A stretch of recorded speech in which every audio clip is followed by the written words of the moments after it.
मनुष्य क्या है? एक अभिप्सा स्वयं के अतिक्रमण की, जैसे बीज मिट जाना चाहे ताकि वृक्ष हो सके। ऐसा ही मनुष्य एक बीज है, मिट जाने को आतुर, ताकि परमात्मा हो सके। मनुष्य बीज है परमात्मा के फूल का। इसलिए जिस मात्रा में जो मिटने को राजी है उतना ही ज्यादा मनुष्य है, और जो मिटने में जितना सफल हो गया उतना ही धन्यभागी है।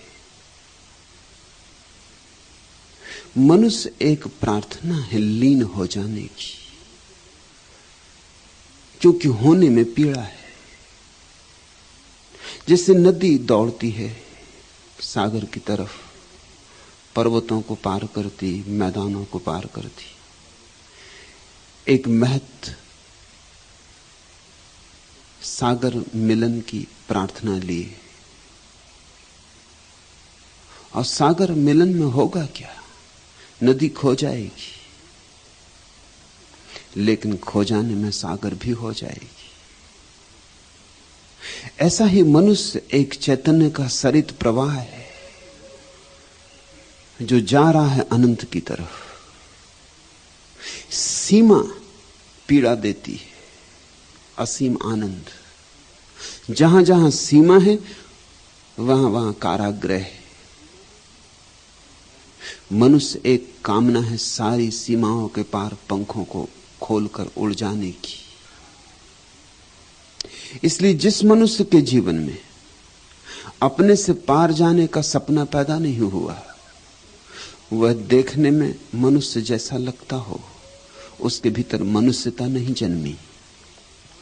देह से मनुष्य होना एक बात है, प्राण से मनुष्य होना दूसरी बात है। प्राण से मनुष्य होने का अर्थ है आकाश ने पकड़ा तुम्हें, तुम्हारी आंखें उठी चांद तारों की तरफ, ऊंचाइयों ने पुकारा, ऊंचाइयों की चुनौती तुमने स्वीकार की। अंधेरे खाई खड्डों में रहने की अब तुम्हारी तैयारी नहीं रही, चाहे वे अंधेरे कितने ही सुरक्षापूर्ण क्यों ना हो, और उन अंधेरों में कितनी ही सुविधा क्यों ना हो, और उन अंधेरों में अनंत अनंत लोग क्यों ना रह रहे हो। ऊंचाई की तरफ जो चलता है उसे अकेला हो जाना होता है, क्योंकि भीड़ ऊंचाई पर उठने का साहस नहीं करती। भीड़ तो भीड़ है, भेड़ चाल उसकी जीवन शैली है।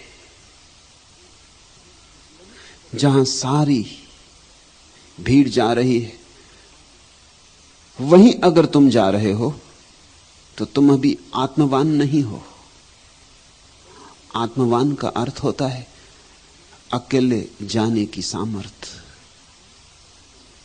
अपने पे इतना भरोसा कि अकेला भी जी सकूंगा, कि अकेला भी खोज सकूंगा। धार्मिक व्यक्ति अनुगमन नहीं करता, अनुसंधान करता है।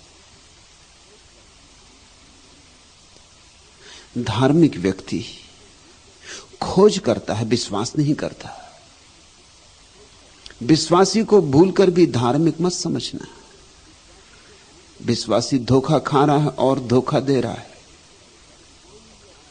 धार्मिक व्यक्ति तब तक विश्वास नहीं करता तब तक जान ना ले, और जब जान ही लिया तो फिर विश्वास क्या? जान लिया तो जान लिया, विश्वास नहीं करना होता।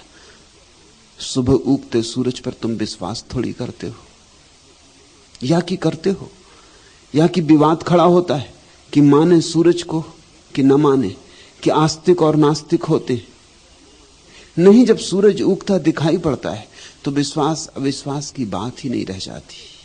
जो है सत्य को जानना है, लेकिन जानने के लिए कीमत चुकानी होती। विश्वास सस्ता है, 2 कौड़ी का है। हिंदू बन जाओ, मुसलमान बन जाओ, जैन ईसाई बन जाओ, सस्ती बातें, कुछ खोना नहीं पड़ता। सच तो यह है, हिंदू बने रहने में, मुसलमान बने रहने में लाभ ही लाभ है, क्योंकि भीड़ तुम्हारे साथ है, भीड़ की सुविधाएं तुम्हारे साथ है, भीड़ की सुरक्षा तुम्हारे साथ है, तुम अकेले नहीं हो। मनुष्य वही है जो एकाकी चल पड़े। रविन्द्रनाथ ने कहा, एकला चलो रे, क्योंकि अकेले चलोगे तो ही उसको पा सकोगे। भीड़ वहां तक जाती ही नहीं, भीड़ तो यहीं घसीटती है। भीड़ ने अभी अभिप्सा ही नहीं की है अपने से ऊपर उठने की।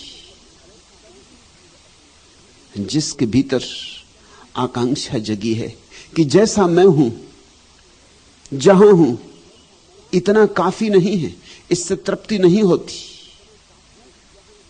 इससे प्यास मिटती नहीं, भूख बुझती नहीं। कोई सरोवर तलाशना है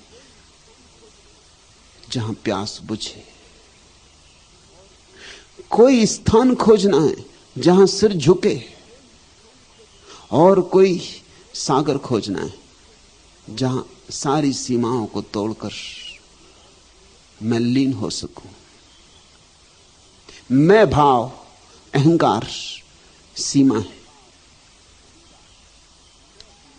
निरअहंकार सारी सीमाओं का विसर्जन है। तुम पूछते हो मनुष्य क्या है? निरअहंकार होने की खोज, सीमाओं के पार जाने की कामना, अपना अतिक्रमण। इस जगत में मनुष्य के अतिरिक्त और कोई अपना अतिक्रमण नहीं कर सकता, इसलिए स्वात्म अतिक्रमण मनुष्य की परिभाषा है। कोई आम का वृक्ष, आम के वृक्ष के अतिरिक्त और कुछ भी नहीं हो सकता, आबद्ध है। नीम का वृक्ष नीम ही रहेगा, कुछ और होने का उपाय नहीं। अपना अतिक्रमण नहीं कर सकता, अपने से पार नहीं जा सकता। सिंह सिंह है, कुत्ता कुत्ता है, इससे पार जाने का कोई उपाय नहीं।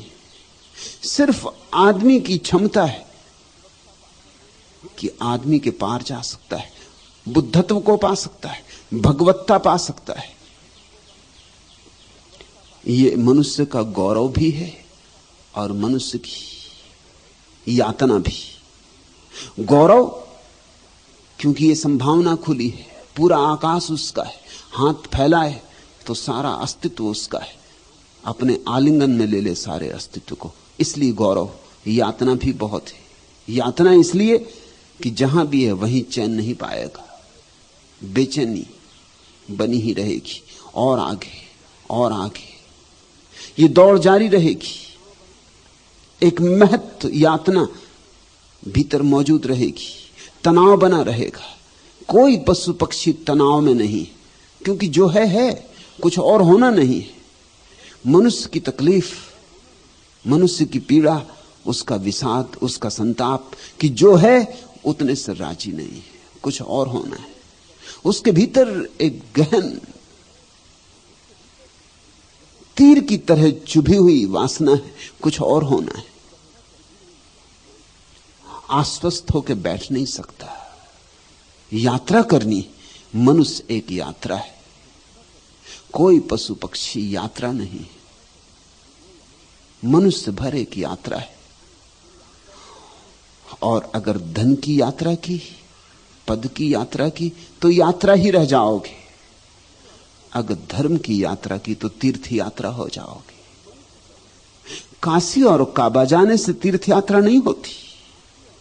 मनुष्य जब परमात्मा होने की आकांक्षा से सब कुछ समर्पित करने को तैयार हो जाता है, तब तीर्थ यात्रा होती। तभी कोई पहुंचता है उस पवित्र स्थल पर जहां तृप्ति है, जहां परम तृप्ति है, जहां परितोष है, जहां पहुंचने के बाद फिर आगे और कुछ पाने को शेष नहीं रह जाता। उस स्थान को निर्वाण कहो, मोक्ष कहो, या जो नाम देना चाहो। मनुष्य मोक्ष का बीज है। मनुष्य एक बूंद है जिसके भीतर निर्वाण छिपा है, लेकिन बूंद जब तक सागर से मिल न जाए निर्वाण प्रकट न हो सकेगा।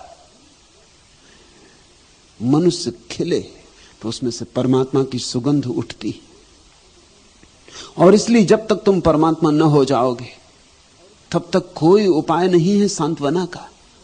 कितना ही अपने को समझा लो, कितना ही अपने को उलझा लो, याद आती रहेगी। सब व्यवस्था को तोड़ तोड़ के याद आती रहेगी कि तुम व्यर्थ कर रहे हो, जो भी कर रहे हो सब व्यर्थ है। ये काम धंधा, ये दुकानदारी, ये बाजार व्यवसाय, ये सब ठीक है, लेकिन अभी असली काम तुमने नहीं किया है। ये कचोट उठती रहेगी, ये घाव भीतर याद दिलाता रहेगा, और अच्छा है कि ये कचोट उठती रहे, ये कांटा चुभता रहे, क्योंकि यही कांटा चुभता रहे तो शायद एक दिन तुम वह हो सको जो होना तुम्हारी नियति है।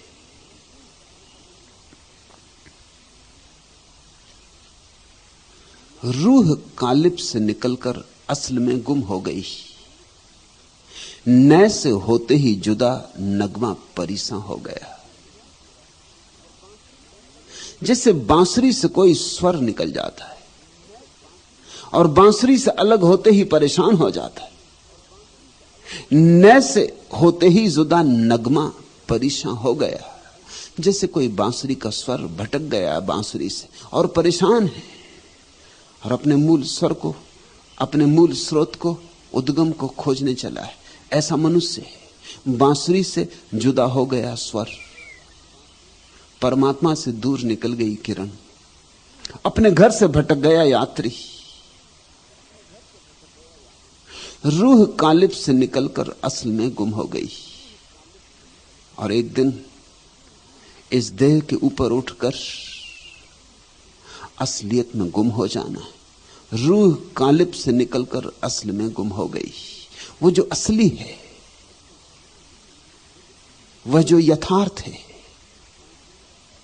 उसमें जब तक तुम लीन ना हो जाओगे तब तक तुम बांसुरी का ऐसा स्वर हो जो भटक रहा है, तलाश कर रहा है अपने मूल स्रोत की, बेचैन है, तड़फ रहा है। रूह जब तड़पी, निगाहे शौक आसिफ बन गई, दिल जब उछला, जल वगाहे हुस्न जाना हो गया। एक मरकज पर सिमट आया जहाजे, एक मरकज पर सिमट आया जहाने आरजू, कसरते मोहूम से जब दिल परेशान हो गया। चश्म पूर्णम जुल्फ आसुप्ता, निगाहें बेकरार, इस पसे मानी के सदके मैं पसीमा हो गया। वरना क्या था सिर्फ तरतीबे अनासिर के सिवा, खास कुछ बेताबियों का नाम इंसान हो गया। ऐसे तो आदमी भी क्या है, 5 महाभूतों का जोड़ तोड़। वरना क्या था सिर्फ तरतीबे अनासिर के सिवा, मिट्टी पानी हवा का एक जोड़। और क्या था आदमी? वो तो धन्य भाग, खास कुछ बेताबियों का नाम इंसान हो गया। लेकिन कुछ अभीप्साएं, कुछ बेताबियां हैं, कुछ बेचैनियां हैं। मिट्टी मिट्टी ही है अगर उसमें अमृत होने की बेचैनी नहीं। देह देह ही है अगर उसमें परमात्मा पाने का सपना नहीं जगा। ये 5 महाभूतों का जो जोड़ है आदमी, इसको ही आदमी मत समझ लेना। ये तो केवल संभावना है। इसके भीतर जब अभिप्सा पैदा हो जाएगी अपने से पार जाने की, अपने से ऊपर उठ जाने की, अपने से ऊपर छलांग लगा जाने की, तब वास्तविक मनुष्य का जन्म होता है। उस मनुष्य को ही हम द्विज कहते हैं, जिसका